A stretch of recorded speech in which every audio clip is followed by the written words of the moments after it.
Mummy papa 12 बजे की गाड़ी से आ रहे हैं।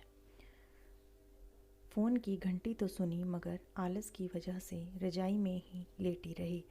उसके पति रवि को आखिर उठना ही पड़ा। दूसरे कमरे में पड़े फ़ोन की घंटी बजती ही जा रही थी।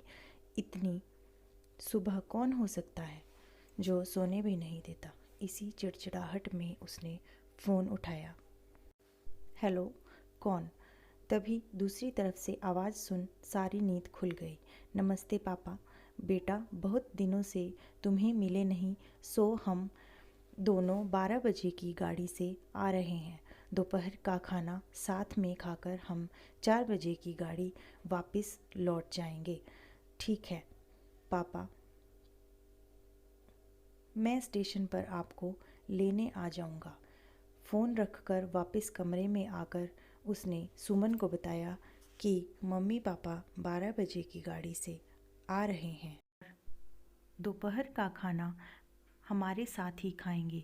रजाई में घुसी सुमन का पारा एकदम 7वें आसमान पर चढ़ गया। कोई इतवार को भी सोने नहीं देता। अब सबके लिए खाना बनाओ, पूरी नौकरानी बना दिया है। गुस्से से उठी और बाथरूम में घुस गई। रवि हक्का बक्का होकर उसे देखता ही रह गया। जब वो बाहर आई तो रवि ने पूछा, क्या बनाओगी? गुस्से से भरी रचना ने तुनक के जवाब दिया, अपने को तल के खिला दूंगी। रवि चुप रहा और मुस्कुराता हुआ तैयार होने में लग गया, स्टेशन जो जाना था। थोड़ी देर बाद गुस्सैल सुमन को बोलकर वो मम्मी पापा को लेने स्टेशन जा रहा है, वो घर से निकल गया। रचना गुस्से में बड़बड़ाते हुए खाना बना रही थी। दाल सब्जी में नमक मसाले ठीक है या नहीं की परवाह किए बिना बस करछी चलाए जा रही थी। कच्चा पक्का खाना बना बेमन से पराठे तलने लगी, तो कोई कच्चा तो कोई जला हुआ। आखिर उसने सब कुछ ख़त्म किया, नहाने चली गई। नहा के निकली तो तैयार हो सोफ़े पर बैठ मैगज़ीन के पन्ने पलटने लगी। उसके मन में तो बस यह चल रहा था कि सारा संडे ख़राब कर दिया।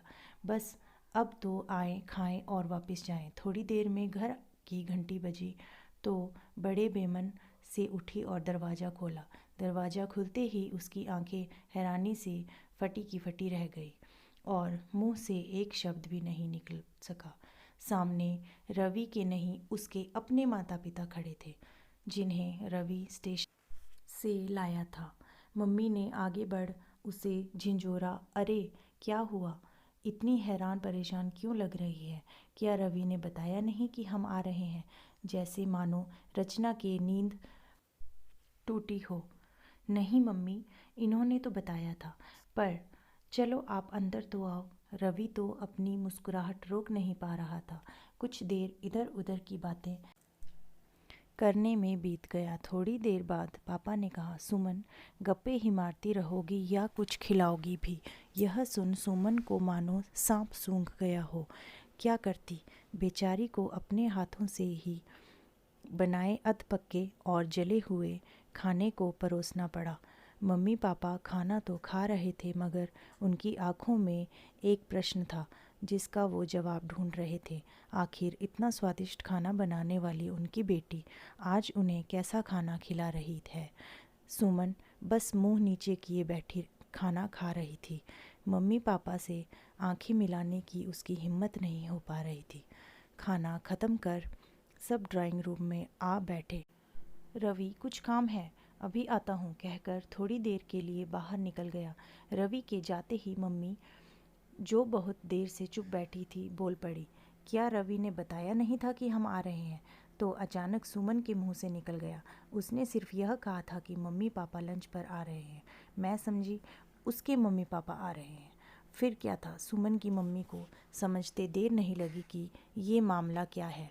बहुत दुखी मन से उन्होंने सुमन को समझाया, बेटी, हम हो या उसके मम्मी पापा, तुम्हें तो बराबर का सम्मान करना चाहिए। मम्मी पापा क्या कोई भी घर पर आए तो खुशी खुशी अपनी हैसियत के मुताबिक सबकी सेवा करो। बेटी, जितना किसी को सम्मान दोगी उतना ही तुम्हें प्यार और इज्जत मिलेगी। जैसे रवि हमारी इज्जत करता है उसी तरह तुम्हें भी उसके माता पिता और संबंधियों की इज्जत करनी चाहिए। रिश्ता कोई भी हो, हमारा या उसका, कभी फ़र्क नहीं करना। सुमन की आंखों में आंसू आ गए और अपने को शर्मिंदा महसूस कर उसने मम्मी को वचन दिया कि आज के बाद फिर ऐसा कभी नहीं होगा। दोस्तों, आपको ये स्टोरी कैसी लगी कमेंट बॉक्स में ज़रूर बताएं और अगर चैनल पर नए हो तो चैनल को सब्सक्राइब ज़रूर करें। धन्यवाद।